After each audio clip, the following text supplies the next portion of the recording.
ఒకటంటే నేను రెండంట. ఇదిగో గోపకు పట్టించి ఒక్కడ దెంగిననుకో పోయి గోడ గరుచుకుంటావు, ఏమనుకుంటున్నావో. నువ్వు రెండంటే నేను నాలుగంట. పోలీసు వాళ్ళు ఎంత బతిమాలతోటే బెట్టి చేస్తున్నావు, నువ్వు చట్టం గురించి మాట్లాడతావు. నువ్వు ఆపేదాకా నేను ఆపను. అంత సీన్ ఉందండి. నువ్వు తగ్గేదాకా నేను తగ్గను. ఇది సార్ నా బ్రాండ్. వీడికి ఇంకా తగ్గలా.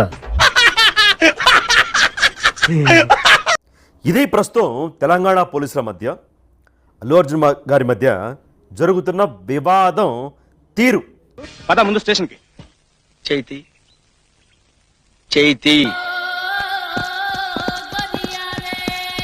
ఖతం, బాయ్ బాయ్, టాటా, గుడ్ బాయ్, గయా. ఎప్పుడైతే సంధ్యా థియేటర్ దగ్గర బెనిఫిట్ షో సందర్భంగా అక్కడ జరిగిన తొక్కిసలాటలో ఎందుకు సార్ పాతగాయని మళ్ళీ రేపుతారు? రేవతి అనే అమాయక మహిళ ప్రాణాలు కోల్పోయిందో, ఆమె నా కళ్ళంట నీళ్ళు వస్తున్నాయంట్రా. కుమారుడు వెంటిలేటర్ పైన చికిత్స పొందుతా ఉన్నాడు. మానవత్వం ఉందా, బుద్ధి ఉందా, బుర్ర ఉందా? పర్లేదు సార్, వదిలేండి. బేసిక్గా నా జాతకమే అంతండి.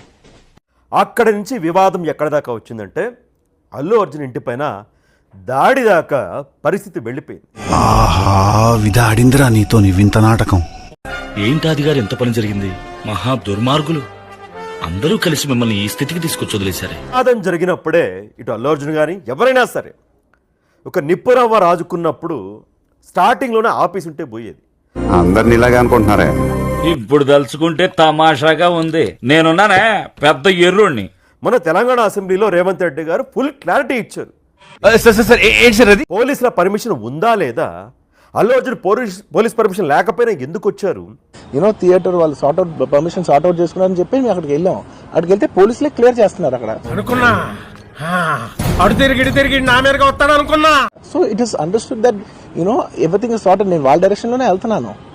అన్నయ్య చాలా తెలివైనోడు అనుకున్నాను, నాకంటే తెంగరోళ్ళ ఉన్నాడు. పోలీసులు వెళ్లి అల్లు అర్జున్ గారికి చెప్పాలి అంటే థియేటర్ యాజమాన్యం బౌన్సర్లు అడ్డుకున్నారు. నీలో బేసిక్ సెన్స్ ఉంటుందనుకున్న ప్రతిసారి నువ్వు నన్ను డిసప్పాయింట్ చేస్తూనే ఉన్నావు. ఇది కష్టం మీద బయట రేవతి అనే మహిళ ప్రాణాలు కోల్పోయిందని ఏసీపీ డీసీపీ వెళ్లి అల్లు అర్జున్ గారికి చెప్పారు. చెవి ఎవరు చూడలేదు కదా, కోళ్ల పందాలు చూసినట్టు చూస్తున్నారు. చెవిలో ఆయన అయినప్పటికీ కూడా మహిళ చనిపోయిందని చెప్పినప్పటికీ కూడా జీవితంలో నువ్వింకా మారవా? మారను. సీరియస్ అయ్యి నేను సినిమా చూసే వెళతాను అని చెప్పేసి ఆయన మాట్లాడారు. దీనికి వెంటనే గంటల వ్యవధిలోనే అల్లు అర్జున్ గారు ప్రెస్ మీట్ పెట్టారు. ఏమిరా బాలరాజు, ఏమిరా ఉపయోగం దేశానికి నీ వల్ల? ఏదన్నా పని చేసుకోరా బేవ. మరి ఎవరి సలహానో కోర్టు పరిధిలో ఉన్నప్పుడు ప్రెస్ మీట్ పెట్టడం కరెక్ట్ కాదేమనే వాళ్ళు కూడా చాలా మంది ఉన్నారు. నీకేమన్నా సిగ్గున్నదారా కొంచెం అన్నా? కడుపుకు అన్నం తింటానావా పిండి తింటానావారా నువ్వు? ప్రెస్ మీట్ పెట్టారు. చాలా మంది ఏంటంటే ఈ వివాదానికి ముగింపు పలికే దిశగా అల్లు అర్జున్ గారు వ్యవహరిస్తారేమో. అపాలజీ చెప్పాలా? ఓహో, వాళ్ళెవరు అంటమైంది, నేను అపాలజీ చెప్పడమైంది. ఇది భలే ఉంది అబ్బా. నా తప్పు లేదు, పర్మిషన్ ఉంది, నేను వెళ్ళా, పోలీసులే దగ్గరుండి తీసుకెళ్లారు. వాళ్ళు నిజంగా పర్మిషన్ లేకపోయి ఉంటే చాలా సార్లు వాళ్ళు చెప్తారు, సార్ మీ పర్మిషన్ లేదంటే మేము రెండట్టు వెళ్ళిపోతాం. నీకేం తెలుసురా వాటి విలువ? ఆఫ్టర్ గాడివి, అనామకుడివి, అసమర్థుడివి, అయ్యోకుడివి.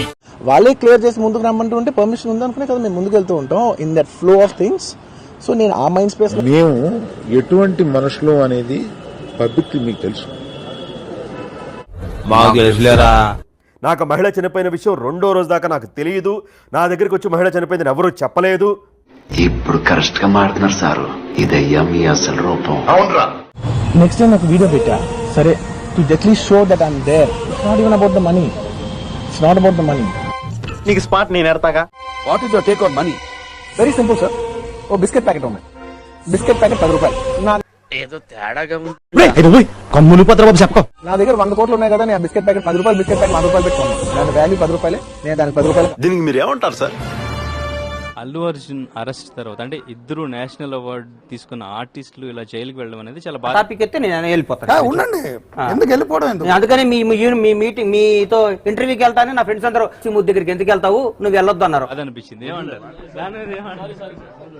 మీరు చెప్పిన మిషన్ ఏదైతే ఉన్నదో అది నేను చెయ్యను, నేను చెయ్యలేను. యాక్చువల్లీ నాకు చేత కాదు. కాదండి, మీరు చెయ్యాలంతే.